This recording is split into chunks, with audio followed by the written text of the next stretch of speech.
तो कहानी की शुरुआत होती है और हमें एक FBI एजेंट दिखाया जाता है जो एक खतरनाक गैंग को पकड़ने आया था। मगर जब वो वहाँ पर आता है तो उधर हर तरफ लाशें ही लाशें थी। उस आदमी का चेहरा नहीं दिखाया जाता जिसने यहाँ पर सबको मारा था। अब वो शूटर FBI एजेंट पर भी गन को तान देता है। अब ये FBI एजेंट को भी मारना चाहता था मगर नहीं मारता और जिंदा छोड़ देता है। हम एक छोटा बच्चा दिखाया जाता है जिसका नाम क्रिश्चियन था। वो अपने मॉम डैड के साथ डॉक्टर के पास आया था। क्रिश्चियन को दरअसल ऑटिज्म की बीमारी थी। ये एक ऐसी बीमारी होती है जिसमें इंसान ना तो किसी से आंखों में देखकर बात कर सकता है और खुद एतमादी भी बहुत कम होती है, यानी कि वो इंसान खुद पर यकीन नहीं कर पाता कि क्या सही है और क्या गलत। मगर क्रिश्चियन मैथ्स की कैलकुलेशंस में बहुत माहिर था। वो मुश्किल से मुश्किल सवालों को चुटकियों में हल कर लेता था। डॉक्टर क्रिश्चियन को देखकर कहती है कि आप लोग इसको यहीं पर मेरे पास छोड़ जाएं, तभी मैं क्रिश्चियन का इलाज कर सकूंगा। मगर उसके डैड उसे यहाँ पर छोड़ने के लिए बिल्कुल तैयार नहीं थे। मगर क्रिश्चियन की मॉम ऐसा नहीं चाहती। वो कहती है हमें यहाँ पर क्रिश्चियन को छोड़ देना चाहिए ताकि उसका इलाज हो सके। यहीं पर हम क्रिश्चियन को एक पजल बनाता हुआ देखते हैं। पजल का एक हिस्सा गायब हो गया था जिस वजह से वो पागलों की तरह चिल्लाने लगता है और अजीब अजीब से लफ्ज बोलता जा रहा था। क्रिश्चियन की ऐसी हालत देखकर सब लोग परेशान हो जाते हैं। तभी एक बच्ची उठकर आती है जो इसकी तरह ही ऑटिज्म की मरीज थी। जो वो क्रिश्चियन को उस पजल का हिस्सा देती है तो उसे लेकर वो सुकून में आ जाता है। क्रिश्चियन की एक और खासियत थी, वो जिस भी काम को शुरू करता जब तक वो उसे पूरा न कर ले उसे सुकून नहीं मिलता था और इसी तरह वक्त गुजरता रहता है। अब बड़ा हो जाता है और एक बहुत ही बेहतरीन अकाउंटेंट बन चुका था। उसके पास एक बूढ़ा कपल बैठे थे क्योंकि वो काफी मुसीबत में थे। उनकी फाइनेंशियल कंडीशन कुछ अच्छी नहीं थी और उन्हें बहुत सा टैक्स देना था। क्रिश्चियन उन्हें यहाँ पर एक तरीका बताता है जिससे उन्हें बहुत कम टैक्स देना पड़ता है। वो दोनों बहुत खुश हो गए थे और क्रिश्चियन को अपने घर आने की दावत देते हैं। कहते हैं हमारा फॉर्म बहुत बड़ा है तो तुम वहाँ पर आना, तुम्हें बहुत मजा आएगा। वहाँ पर लोग ज्यादातर गन प्रैक्टिस करने आते हैं, तुम भी आना। इतना कहकर वो वहाँ से चले गए थे। और अब हमें FBI का हेड दिखाया जाता है जिसके पास एक लड़की आती है। उसका नाम मेडिना था। वो हेड के पास जॉब के लिए आई थी। हेड उससे कहता है तुम्हारे बारे में मैंने पढ़ा है, तुम काफी अच्छी हो, जहाँ पर भी तुमने काम किया बहुत अच्छा किया है। अब वो मेडिना से उसके क्रिमिनल्स जुर्मों के रिकॉर्ड के बारे में पूछता है जिस पर वो कोई जवाब नहीं देती। मेडिना चुप हो गई थी। तभी हेड मेडिना को उसकी क्राइम फाइल दिखाता है और कहता है देखो तुमने कितने लोगों को मारा है, तुम जेल में भी जा चुकी हो। ये सुनकर मेडिना उठकर वहाँ से जाने वाली थी। हेड कहता है रुको, अगर मैं जाऊँ तो किसी को कुछ नहीं बताऊंगा, इसके बदले तुम्हें मेरे साथ काम करना होगा। वो अब मेडिना को एक आदमी की तस्वीर दिखाता है जिसमें उसका सिर्फ आधा चेहरा ही नजर आ रहा था। हेड कहता है इस आदमी को सब द अकाउंटेंट के नाम से जानते हैं। ये ज्यादातर क्रिमिनल्स के साथ काम करता है, उनके काले पैसे को गवर्नमेंट से छुपाता है। वो उनकी और भी पैसों की हेराफेरी में मदद करता है। मैं चाहता हूँ तुम इस आदमी को ढूंढो जिसके लिए तुम्हारे पास 1 महीने का वक्त है, वरना तुम अपनी नौकरी खो दोगी। मेडिना ये सुनकर उसके साथ काम करने के लिए तैयार थी। इसके बाद हमें क्रिश्चियन दिखाया जाता है। खाना खाने के बाद लकड़ी का एक रॉड लेकर अपनी टांगों पर जोर जोर से मसाज करने लगता है जिससे उसे तकलीफ हो रही थी। ये सब कुछ क्रिश्चियन अपने साथ जानबूझकर किया करता था। वो अपने पास्ट माजी को याद करता है जब वो छोटा था और उसकी मॉम उसकी बीमारी की वजह से उसे छोड़कर चली गई थी क्योंकि वो उससे बहुत ज्यादा परेशान हो चुकी थी। क्रिश्चियन के डैड ने उसकी मॉम को बहुत रोकने की कोशिश की मगर वो नहीं रुकी। ये देखकर क्रिश्चियन खुद को तकलीफ देने लगा। फिर उसके डैड ने उसे संभाला। इसके बाद फिर से कहानी क्रिश्चियन पर आती है जो यही सब कुछ याद करके खुद को तकलीफ दे रहा था। इसके बाद वो उसी बूढ़े कपल के फॉर्म पर जाता है जो उसको बुला कर गए थे। वहाँ पर जाकर ये अपने निशाने लगाने की प्रैक्टिस कर रहा था और यहाँ पर हमें पता चलता है कि क्रिश्चियन एक बहुत ही अच्छा स्नाइपर था, निशानेबाज। अब वो एक खुफिया जगह पर आता है जहाँ पर उसने बहुत से महंगे हथियार रखे हुए थे। उधर बहुत ही अच्छी खूबसूरत और महंगी पेंटिंग्स भी थी। उसके पास बहुत सारे पैसे भी थे, वो भी अलग अलग मुल्कों की करेंसी में। क्रिश्चियन के पास ये सब कुछ क्यों और कैसे था, तो यहीं से कहानी जाती है पास्ट माजी में। क्रिश्चियन जब जेल में था तो वहाँ पर उसे एक आदमी मिला जो बहुत ही बेहतरीन अकाउंटेंट था। वो सभी बड़े बड़े लोगों के लिए काम किया करता था। उसने जेल में क्रिश्चियन को सब कुछ सिखाया और तब से उसने जो भी बड़े बड़े लोगों के साथ काम किया था उसे ये सब कुछ मिला। अब क्योंकि क्रिश्चियन बहुत तेज था तो उसने सभी चीजों को बहुत जल्दी सीख लिया। एक दिन क्रिश्चियन को एक लड़की की कॉल आती है जो उससे कहती है बहुत से लोगों को तुम पर शक होने लगा है, तुम अब अपने लिए नॉर्मल लोग चुनो जिनके साथ तुम काम करोगी। क्रिश्चियन उससे कहता है मैं इस बात का ध्यान रखूंगा। अब वो पहुंचता है अपने अगले क्लाइंट के पास, जिनकी बहुत बड़ी रोबोटिक कंपनी थी। वो रोबोट्स के पार्ट्स हिस्से बनाने का काम क्या करते थे। उनको लगता है कि कोई उनकी कंपनी में पैसों का घपला कर रहा है और वो इसी चीज का पता लगाना चाहते थे। क्रिश्चियन जब उनकी बात सुनता है तो कहता है, ठीक है, मैं आप लोगों की मदद करने के लिए तैयार हूँ। मैं सुबह से अपना काम शुरू कर दूंगा। उधर हम मेडिना को देखते हैं, जो उसी अकाउंटेंट को ढूंढने की कोशिश कर रही थी, मगर उसे उसके बारे में कुछ भी पता नहीं चला। अब हमें एक आदमी ब्रेक्स दिखाया जाता है, जिसको हिटमैन के नाम से सभी लोग जानते थे। वो बहुत ही खतरनाक था। वो एक आदमी को गाड़ी में बिठाकर उसे डरा धमका रहा था। अगले दिन क्रिश्चियन उसी कंपनी में पहुंच जाता है जहां पर उसे काम करना था। जैसे ही वो वहां पर जाता है तो उसे वहां पर एक लड़की मिलती है, जो उसी रोबोटिक कंपनी की अकाउंटेंट थी। वो उसे बताती है कि पहले मुझे ये बात पता चली कि कोई हमारी कंपनी में पैसों की हेराफेरी कर रहा है, लेकिन मैं इन चीजों का पता नहीं लगा पाई। उसको उम्मीद थी कि वो क्रिश्चियन के साथ मिलकर काम करेगी, मगर वो उसे मना कर देता है और कहता है, सॉरी, मैं अकेला ही काम करता हूँ। इसीलिए अब वो अकाउंटेंट लड़की वहाँ से चली गई थी। उधर मेडिना एक कॉन्फ्रेंस में आई थी। तभी उसे उसकी कंपनी से फोन आता है, जो उसे बताते हैं कि जो तस्वीरें उसने उन्हें भेजी थी, उन्हें एक वीडियो मिली है जिसमें इसी शक्ल का मिलता जुलता आदमी सबको मार रहा है। उधर क्रिश्चियन ने अपना काम वहाँ पर शुरू कर दिया था। वो कंपनी में सारे हिसाब किताब को पढ़ना शुरू करता है। इधर मेडिना उस अकाउंटेंट की ऑडियो को मैच करने की कोशिश कर रही थी, क्योंकि उसे उसकी आवाज मिली थी। वो अजीब अजीब से लफ्ज पढ़ रहा था। तो मेडिना को पता चलता है कि ये आदमी जो भी है, इसे ऑटिज्म की बीमारी है। क्रिश्चियन ने कंपनी में अपना काम शुरू कर दिया था। उसने खिड़कियों दरवाजों पर कैलकुलेशंस करके इस बात का पता चला लिया था कि कंपनी में पैसे कहाँ पर जा रहे हैं। अब ये सारी बातें अकाउंटेंट लड़के को बताता है। वो कहता है, हाँ, तुम ठीक थी, वाकई कंपनी से पैसे चुराए जा रहे हैं। और वो आदमी ऐसी कंपनी के नाम पर पैसों को ट्रांसफर करता है जिसका कोई भी नाम कंपनी की लिस्ट में नहीं है। तभी वहाँ पर उस कंपनी की ऑनर मालिक आती है। वो क्रिश्चियन से पूछती है, क्या तुमने पता लगाया कि आखिर वो इंसान कौन है? वो कहता है, नहीं, पर मुझे थोड़ा सा और वक्त दें, मैं उस इंसान के बारे में जल्दी पता लगा लूंगा। उधर दूसरी तरफ हमें ब्रेक्स दिखाया जाता है, जो इसी रोबोटिक कंपनी के एक और शेयर होल्डर के घर पर आया था और उस आदमी को इंसुलिन का इंजेक्शन लेने पर मजबूर करता है। कहता है, देखो, अगर तुमने इस इंजेक्शन को नहीं लगाया तो मैं तुम्हें मार दूंगा, जिसके बाद तुम्हारी बीवी को इंश्योरेंस के कोई पैसे नहीं मिलेंगे। अगर तुमने अपनी जान खुद ली तो तुम्हारी बीवी को बहुत सारे पैसे मिलेंगे। वो आदमी ब्रेक से डरकर खुद को इंजेक्शन लगा लेता है, जिसके बाद उस आदमी की मौत हो गई थी। अगली सुबह जब क्रिश्चियन कंपनी में आता है तो देखता है कि कोई उसकी की हुई सारी कैलकुलेशंस को मिटा रहा था। तभी यहाँ पर इस कंपनी का वही शेयर होल्डर आता है, जो क्रिश्चियन को इस कंपनी में लाया था, और कहता है, हमारे एक शेयर होल्डर ने खुद की जान ले ली है। हमें लगता है कि वही कंपनी से पैसे चुरा रहा था। तो केस साफ है, हल हो गया। तो अब तुम्हारा कोई काम नहीं, तुम अपनी फीस लो और यहाँ से जा सकते हो। मगर क्रिश्चियन को हर काम पूरा करने की आदत थी। वो उस कंपनी के शेयर होल्डर को बहुत समझाता है,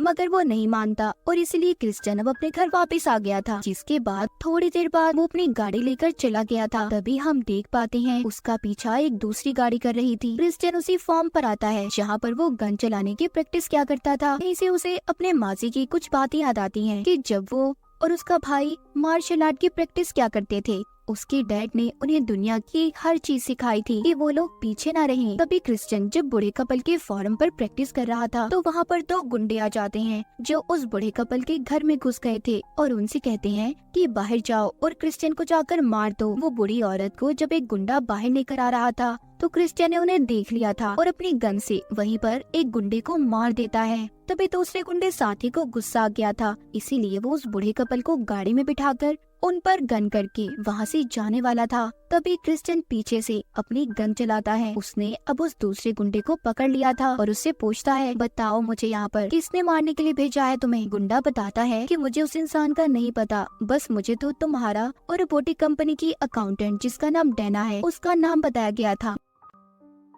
जैसे ही क्रिश्चियन डैना के बारे में सुनता है तो उसे बचाने के लिए निकल जाता है। उधर डैना, जो कि होटल में अपने कमरे में जा रही थी, उसके चारों तरफ लोग थे जो बस अब उसे मारना चाहते थे। मगर क्रिश्चियन भी वहाँ पर पहुँच गया था। वो आहिस्ता आहिस्ता सीढ़ियों से ऊपर आ रहा था। अब कमरे में एक आदमी डैना पर हमला कर देता है, मगर डैना उस पर वार करती है। वो चूल्हे के स्टैंड को उसके मुंह पर देकर मारती है और जाकर वॉशरूम में छुप गई थी। इससे पहले वो आदमी उसे मारता, वहाँ पर क्रिश्चियन आ गया था। वो एक के बाद एक सभी को बहुत बुरी तरह मार रहा था। सबको उसने वहाँ पर खत्म कर दिया। अब वो डैना को बचाकर वहीं पर अपनी उसी खुफिया जगह पर ले आता है जहाँ पर उसने सब कुछ रखा हुआ था। डैना जब सब कुछ देखती है तो हैरान हो जाती है। वो सोचती है कि एक अकाउंटेंट के पास इतना सब कुछ कैसे हो सकता है, मगर वो इस बात को नहीं जानती थी कि क्रिश्चियन दुनिया के सबसे बड़े क्रिमिनल्स के लिए काम किया करता था। डैना को ये सब कुछ देखकर इतना तो यकीन हो गया था कि वो एक ट्रेंड आदमी है। उधर मेडिना को एजेंसी की कॉल आती है जो उस आदमी के बारे में बताते हैं कि वो दिमागी तौर पर भी बीमार है।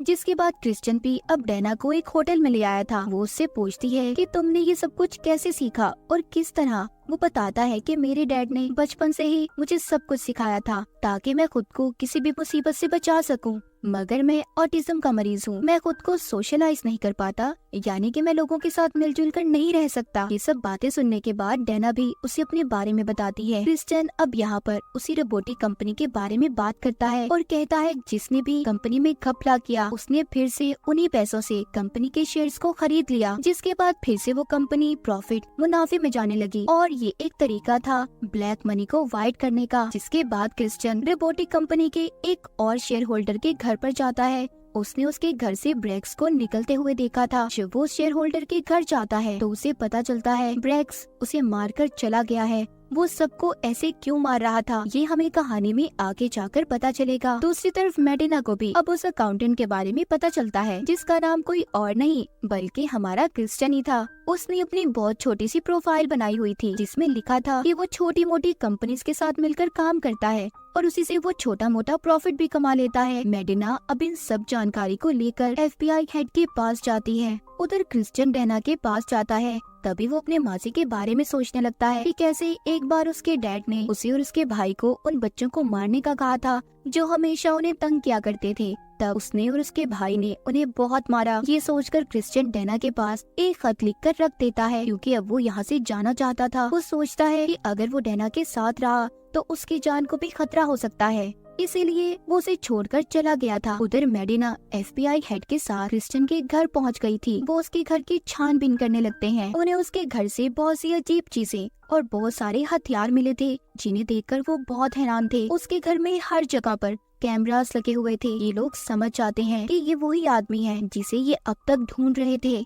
उधर ब्रैक्स उसी रोबोटिक कंपनी के शेयर होल्डर से मिलता है जिसने क्रिश्चियन को भी उस कंपनी में काम करने बुलाया था। यहाँ पर हमें पता चलता है अब तक जितने भी शेयर होल्डर्स मर रहे थे उन्हें इस कंपनी का ये शेयर होल्डर मरवा रहा था ताकि फिर ये एक अकेला मालिक बन सके और ये सारे काम इसके ब्रैक्स कर रहा था। उधर FBI के हेड ने सभी लोगों को क्रिश्चियन के घर से बाहर निकाल दिया था। अंदर सिर्फ वो और मेडिना बचे थे। हेड मेडिना से पूछता है तुमने इतने सारे लोगों को क्यों मारा था। वो बताती है कि उन लोगों ने मेरी बहन को जबरदस्ती नशा बेचने की कोशिश की जिस वजह से मुझे गुस्सा आ गया और मैंने उन्हें मार दिया। बाद में मुझे जेल में भी भेजा गया। मेडिना पूछती है कि तुम इस अकाउंटेंट के पीछे क्यों पड़े हो। वो कहता है जिस लड़ाई की वीडियो तुम्हारे पास है उस लड़ाई में मैं भी था। मैं एक बहुत बड़ी गैंग को पकड़ने गया मगर उस अकाउंटेंट ने वहाँ पर आकर सबको मार दिया। जब उसने मेरी तरफ गन की और मुझे मारने से पहले उसने मुझसे पूछा क्या मैं एक अच्छा डैड हूँ। मैंने कहा हाँ। मैंने हाँ बोल दिया जिसके बाद उसने मुझे छोड़ दिया। मैं उसका चेहरा नहीं देख पाया था। ये वही सीन था जो हमने कहानी के शुरू में देखा था। फिर एक दिन मुझे एक लड़की की कॉल आई। उसने मुझे बड़े बड़े क्रिमिनल्स के बारे में बताया। एक के बाद एक मैं केस को सुलझाने लगा और ये वही लड़की थी जो क्रिश्चियन यानी कि द अकाउंटेंट से भी बात किया करती थी। मैं इसीलिए इसे ढूंढना चाहता था। फिर मुझे एक आदमी के बारे में पता चला जो बहुत ही खतरनाक लोगों के साथ काम किया करता था। वो भी एक बहुत ही बड़ा अकाउंटेंट था और ये वही आदमी था जो क्रिश्चियन को जेल में मिला था। उस आदमी को रिहाई तो मिल गई मगर उन लोगों ने उसे पकड़कर मार दिया जिन खतरनाक लोगों के लिए वो काम किया करता था। जब क्रिश्चियन को इस बारे में पता चला तो वो जेल से भाग आया और उसने फिर उन सभी को मार दिया। यानी कि जो सारा सीन हमने कहानी के शुरू में देखा था वो क्रिश्चियन ही था जो उस गैंग को मार रहा था क्योंकि उस गैंग ने उसके बहुत अच्छे दोस्त को मार दिया था जो उसे जेल में मिला था। मेडिना पूछती है वो जेल में क्यों गया। हेड बताता है कि अब तक मुझे जो उसके बारे में पता चला है, जब उसकी मॉम ने उन्हें छोड़कर दूसरी शादी कर ली, कुछ वक्त के बाद उनकी मौत हो गई। क्रिश्चियन जब अपनी मॉम के फ्यूनरल पर गया तो वहाँ पर उसके सौतेले डैड ने उसे जाने का कहा। इस बात पर उसे बहुत गुस्सा आ गया, जिस वजह से उसकी लड़ाई हो गई। वहाँ पर गार्ड आ गया और जब उसने क्रिश्चियन पर गोली चलाने की कोशिश की तो उसके आगे क्रिश्चियन के डैड आ गए, जिन्हें गोली लग गई और वो वहीं पर मर गए। उनकी मौत का जिम्मा भी क्रिश्चियन पर आ गया, इसी वजह से वो जेल में गया था। मेडिना कहती है खैर मुझे समझ नहीं आ रहा ये सब बातें तुम मुझे क्यों बता रहे हो। हेड कहता है मैं बहुत जल्दी रिटायर्ड होने वाला हूँ और मैं चाहता हूँ बाद में तुम उस लड़की से बात करो और फिर तुम्हें ही सभी केसेस को सुलझाना होगा। मुझे तुम पर भरोसा है, तुम एक अच्छी FBI एजेंट बन सकती हो। तभी क्रिश्चियन के घर का फोन बजता है। मेडिना जब उस फोन को उठाती है तो उसी लड़की की कॉल थी। वो रोबोटिक कंपनी के बारे में बता रही थी जो बहुत सारे पैसों का घपला कर रहे थे और अब मेडिना इस केस की छानबीन करने के लिए तैयार थी। उधर दूसरी तरफ क्रिश्चियन को भी सब कुछ पता चल गया था उस रोबोटिक कंपनी के शेयर होल्डर के बारे में, जिसने बाकी के शेयर होल्डर्स को मरवा दिया था। वो अब उसके घर पहुंच जाता है। वहाँ पर जाकर वो सबको मार रहा था, लेकिन वहाँ पर पहले से ब्रेक्स और उसके साथी मौजूद थे। क्रिश्चियन के पास गन थी, वो गोलियां चलाकर सबको मार रहा था। ये भी क्रिश्चियन पर गोलियां चलाते हैं, मगर उसे मारना इतना आसान नहीं था, इसीलिए वो छुपते छुपाते सभी को एक एक करके मार रहा था। ये सब कुछ ब्रेक्स बैठा स्क्रीन पर देखता है कि क्रिश्चियन घर के अंदर आ चुका है। तभी वो एक जगह पर बैठकर कुछ पढ़ने लगा था। ये देखकर ब्रेक्स को पता चल गया था कि ये सब कुछ तो उसका भाई किया करता था। ब्रेक्स को ये बात समझ आ गई थी कि क्रिश्चियन उसका भाई है, क्योंकि कई सालों से ये दोनों आपस में नहीं मिले थे। अब वो जल्दी से बाहर आता है और अपने आदमियों को गोलियां चलाने से मना करता है। कहता है स्टॉप, रुक जाओ, मगर जब वो नहीं रुकते तो ब्रेक्स अपने ही एक आदमी को मार देता है। फिर वो अब क्रिश्चियन को मारता है, क्योंकि उसे उस पर बहुत गुस्सा था। वो उसे कहता है तुम्हारी वजह से मैंने अपना सब कुछ खो दिया, अपने मॉम डैड। क्रिश्चियन उसे कुछ भी नहीं कह रहा था, क्योंकि वो जानता था कि उसका भाई उससे बहुत नाराज है। क्रिश्चियन अपने भाई को बहुत रोक रहा था, मगर वो नहीं रुकता और इसी वजह से अब वो उसे मारता है। वो दोनों एक जगह पर बैठ गए थे। ब्रेक्स क्रिश्चियन से सारी बातें पूछता है। तभी वहाँ पर वही शेयर होल्डर आ गया था जिसके लिए ब्रेक्स काम क्या करता था। वो आकर ब्रेक्स से पूछता है तुमने इसे अभी तक नहीं मारा। तभी क्रिश्चियन अपनी गन उठाता है और उसके सर पर गोली मार देता है, जिससे वो शेयर होल्डर मर गया था। क्रिश्चियन अब अपने भाई को बताता है कि मैं तुम्हारे पास इसलिए नहीं आया क्योंकि मेरे पीछे दुनिया के बहुत खतरनाक आदमी लगे हुए हैं, इसीलिए मैं तुम्हें परेशानी में नहीं डालना चाहता था और मैं नहीं चाहता कि तुम किसी भी खतरे में फंसो। ब्रेक्स कहता है मैं खतरे में? तुम शायद जानते नहीं हो मेरे भाई, मैं खुद बहुत बड़ा खतरा हूँ। क्रिश्चियन अब यहाँ से जाने लगता है। ब्रेक्स उससे पूछता है अगर मुझे तुमसे दोबारा मिलना पड़े तो मैं तुम्हें कैसे ढूंढूंगा। वो कहता है तुम नहीं, मैं तुम्हें ढूंढूंगा। इतना कहकर वो वहाँ से चला गया था। अब हमें एक हॉस्पिटल दिखाया जाता है जहाँ पर ज़हनी बीमार बच्चों का इलाज किया जाता था। यहाँ पर एक नया बच्चा आया था, उसे भी ऑटिज्म की बीमारी थी। अब वो बच्चा एक कमरे में जाता है जहाँ पर उसे एक लड़की नजर आती है और ये वही लड़की थी जिसने बचपन में क्रिश्चियन को पजल का टुकड़ा उठा कर दिया था। वो बड़ी हो चुकी थी। ये वही जगह थी जहाँ पर क्रिश्चियन अपने पैसे दिया करता था ताकि बीमार बच्चों का इलाज हो सके। यहाँ पर हम उस लड़की के डैड को देखते हैं जो कि डॉक्टर थी, जो क्रिश्चियन का इलाज भी करना चाहते थे, मगर उसके डैड की वजह से वो नहीं कर पाए। वो वहाँ पर कुछ लोगों को अपनी बेटी के बारे में बता रहे थे कि वो बोल नहीं पाती, इसीलिए एक सॉफ्टवेयर उसके लिए काम करता है। वो उसके जरिए किसी भी दूसरे को अपनी बात समझा सकती है और ये वही लड़की थी जो अब तक सब कुछ FBI के हेड को बताया करती थी। इस लड़की का दिमाग बहुत तेज था। ये बैठकर कंप्यूटर पर काम करती और सभी क्रिमिनल्स के बारे में पता करती। उनका सारा डाटा ये FBI के हेड को दिया करती थी और साथ ही क्रिश्चियन को भी उन क्रिमिनल्स के बारे में बताया करती। कहानी के आखिर में हम डैना को देखते हैं। उसे एक कोरियर मिला था जिसमें एक बहुत ही खूबसूरत पेंटिंग थी और ये वही पेंटिंग थी जो डैना ने क्रिश्चियन के पास देखी थी। इसे वो पेंटिंग बहुत पसंद आई थी, तो अब क्रिश्चियन ने इसे ये पेंटिंग भिजवा दी थी एक तोहफे के तौर पर। दूसरी तरफ क्रिश्चियन जो कि अब अपनी गाड़ी के साथ अपना सारा सामान लेकर ये टाउन छोड़कर जा रहा था, क्योंकि उसके बारे में अब सबको सब कुछ पता चल गया था। क्रिश्चियन अपने बारे में ये सब कुछ किसी को भी कभी भी नहीं बताना चाहता था। और इसी के साथ इस मूवी की कहानी यहीं पर खत्म हो जाती है।